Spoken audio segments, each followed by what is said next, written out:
Ассаламу алейкум, урматтуу кыргыз элим. Урматтуу кыргыз журтчулугу. Амансыздарбы? Менин бүгүн Болот Назаров деген төкмакын байкеме бир экөө сөзүм бар эле. Өзүнө жолугуштун ыңгайы болбой жатат. Тааныш билиштери көрүп, саналаштары угуп жатсаңыздар жеткирип коюңуздар суранат элем. Урматтуу Болот Назаров байке, сиздин көрсөткөн жолуңуз менен басайын десем, менин жашоом оңолбойчудай, жоголчудай. Сиздин басып өткөн жолуңуз менен басайын десем, урпакка зыяны тийип калчудай экен. Ошондуктан мен сиздин басып өткөн жолуңузду кайталагым келбейт. Айтып жатасыз чындык эле чындык деп, азыркы бийликтин абзуусун чагам деп. Кебиңизде көп нерсени кыйытып айтып жатасыз. Эми мен сизге бир-эки суроомду берип алайын. Урматтуу кыргыз элим, жообун билсеңиздер, сиздер деле жазып коюңуздар. Урматтуу Болот Назаров байке, буга чейин кайда элеңиз? Кыргыздын төрөл элек баласына чейин карызга батырып койгондо Атамбаев кайда элеңиз?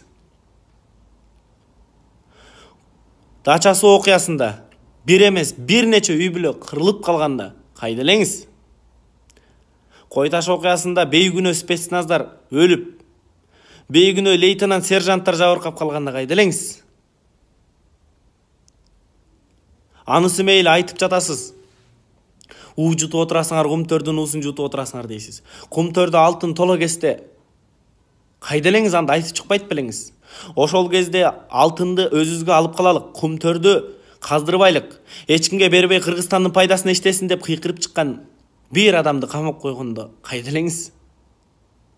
Азыркы окшо уусун ичип калбайлы деп айтканда сиз кайда элеңиз? Тим эле бүгүн чыгып алып чындыкты айтып атам деп айтып атасыз. Бул бийликтин келгенине 1 жыл болду. Сооронбай Жээнбеков 3 жыл иштебей отурганда кайда элеңиз? Атамбаев 6 жыл мамлекеттин канын соргондо кайда элеңиз? Эми чындыкты айтышалы. Жоксуз. Чийинден чыга калдыңызбы? Же чийинде уктап жаттыңыз беле буга чейин? Чийинден чыккан чөндөлөйдөй болуп, азыр чыгып кыйкырынып атасыз. Жаш экен дейин десем, жашыңыз менден бир топ улуу экен. Мен эс тарта электе сиз эс тарткансыз. Мен көп нерсени биле электе сиз билгенсиз. Билген нерсеңизди тилиңизди тишиңизге катып унчукпай отургансыз. Коркоксуз. Мен сизди коркоксуз деп айта алам. Анткени Кыргызстандын тарыхында эбегейси чоң орду бар. Кечирилгис окуялар болуп отурганда сиздин айтканга укугуңуз бар болчу, сиз бирок айтпай тилиңизди жаап отургансыз. Акындар айтышы керек болчу деп айтып атасыз. Кана айтканыңыз ошол кезде айткандарыңыз? Атамбаевка же Жээнбековго бир сөз айта алдыңызбы?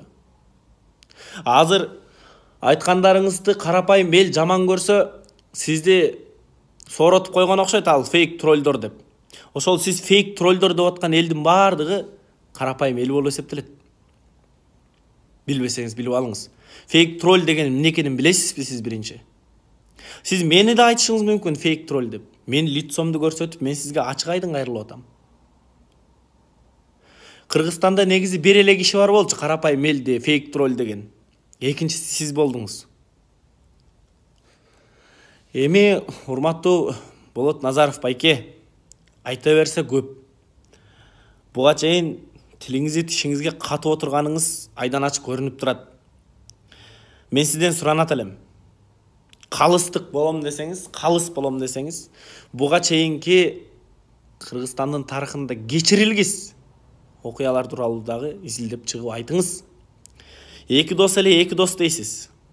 Бирөөсү 6 жыл, бирөөсү 3 жыл башкарган эки дос тууралуу эмне айта албайсыз? Ал эки дос тууралуу эмнеге айтып чыккан жоксуз? Оозуңузду жаап отурушту беле? Эки дос деп эле айтып атасыз. Эки дос эмне жамандык кылды Кыргызстанга? Айтыңызчы, ошону бир эсептеп бериңизчи. 30 жылда болуп көрбөгөндөй Кыргыз армиясы толуктоолорго туш болду го. 30 жылда алынбаган техникаларды, дүйнө жүзүндө биринчи орунда турган учкучсуз аппараттарды алып Кыргыз армиясын күчтөп койду го. Аны эмнеге айтпайсыз? Бүт жерлерде өнүгүү өсүү болуп жатканын көрүп турасыз дагы, бирок аны айта албайсыз. Коркоксуз. Сиз 1 жыл иштеген бийликке сын айтып жатасыз. 3 жыл, бирөөсү 3 жыл, бирөөсү 6 жыл иштебей, Кыргызды Кытайга карыз кылып отурган эки дос тууралуу эмнеге айта албайсыз, урматтуу Болот Назаров байке? Кана акындык касиетиңиз, кана сиздин калыстык касиетиңиз? Жок сизде алар. Акчанын кулу болгон, арамдын үлгүсү болгон байке болдуңуз. Сизди карапайым эл жаман көрүп атат. Сиз аны фейктер, троллдор деп сизди соротуп койгон окшойт чын эле. Тиги Болот Темиров деген досуңуз бу, кимиңиз билбейм. Жок. Сиз карапайым элди троллдор, фейктер деп айтканга моралдык дагы, конституциялык да укугуңуз жок. Акындар акындык ишти кылышат, акындыгын айтышат, билгенин айтышат, көргөнүн айтышат, көрөгө чел келет. Элимбирбек аганын маркум айткандарына мен толук кошулам. Айтат: туура эмес айтсаң бийликке дайыма эле жакшы эмес дейт. Түбөлүк бийлик болбойт, аны түшүнбөй коюу жакшы эмес дейт. Мен аны жакшы билем, колдойм ошол сөзүнчү. Өтө урматтайм. Сиз айтып гана тим болсоңуз мейли эле. Жанагы аты жаман немени чегип алганыңыз бул өтө эле бир жаштардын эртеңки келечегине балта чапкандай эле болдуңуз. Мен сизге көп сүйлөп башыңызды оорутпай эле коеюн. Кыскасы, элди фейк, тролл дегениңизди токтотуңуз. Бул бир.